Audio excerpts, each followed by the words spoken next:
గత 3-4 రోజుల నుంచి ఈనాడు ఆంధ్రజ్యోతిలో వార్తలు వస్తున్నాయి కదా, మంగంపేట బైరైటీసు అంత ముందు నుంచి కూడా.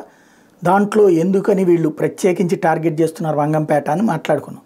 ఇప్పుడు దాని వెనకాల ఉన్న కింగ్ పిన్ ఆ వార్తలని ఆ విధమైనటువంటి వార్తలు రాయించింది ఎవరయ్యా అంటే Bharatiya Janata Party MP CM Ramesh.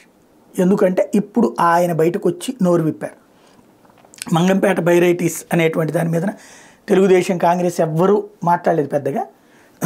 ప్రత్యేకించి స్టోరీలు వరుసపెట్టి టెండర్లు పిలవట్లేదు, తమకు కావాల్సిన వాళ్ళకి కట్టబెడుతున్నారని రాసి చివరికి ఆ టెండర్లు అప్రూవ్ అయిపోయాక అట్టెట్ట టెండర్లు అప్రూవ్ చేస్తారు అని రాసుకొచ్చేశారు. అంటే దాని వెనకాల సంథింగ్ ఎవరో ఉన్నారని ఇంతకుముందే మనం మాట్లాడుకున్నాం. ఇప్పుడు తాజాగా సీఎం రమేష్ మాట్లాడుతున్న దాన్ని బట్టి చూస్తే ఆ వార్తల వెనకాల రాయిపించింది సీఎం రమేష్ అని అర్థమవుతుంది. అరుదైన మంగంపేట బైరైటీస్పై సీఎం జగన్ కనుపడిందని విక్రమ్ అనే వ్యక్తికి లీజుకి ఇచ్చేందుకు టెండర్ ప్రక్రియను కూడా గోప్యంగా ఉంచారని, దీనిపై తాము న్యాయస్థానాన్ని ఆశ్రయిస్తామని రాజ్యసభ సభ్యుడు సీఎం రమేష్ స్పష్టం చేశారు. వైఎస్ఆర్ జిల్లా కడపలో ఆదివారం బీజేపీకి జిల్లా కార్యాలయాన్ని ప్రారంభించిన అనంతరం ఆయన విలేకరులతో మాట్లాడారు. గతంలో 3 లేదా 6 నెలలకు ఒకసారి టెండర్లు పిలిచేవారిని, ఇప్పుడు కూడా అదే విధానాన్ని పాటించాలని డిమాండ్ చేశారు. అవసరమైతే బైరైటీస్ వద్ద అన్ని పార్టీల నాయకులతో కలిసి దీక్షలు చేస్తానని హెచ్చరించారు. కేంద్రంలో 3వ మోడీ అధికారంలోకి వస్తారని చెప్పారు.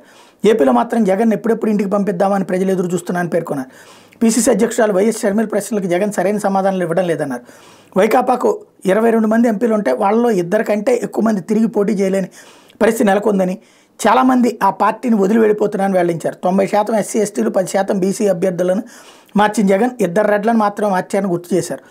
రాష్ట్రంలో మిథున్ రెడ్డి, అమెరికా నుంచి వచ్చిన రాజశేఖర రెడ్డి అలియాస్ రాజ్ అనే వ్యక్తి మొత్తం దోచుకుంటున్నారని ఆగ్రహం వ్యక్తం చేశారు. 5 ఏళ్ల కాలంలో మేడా, మిథున్ రెడ్డి, అవినాష్ రెడ్డి, భారతిరెడ్డి సిఫార్సు చేసిన గుత్తేదారులకు మాత్రం బిల్లులు చెల్లించారని ఆరోపించారు.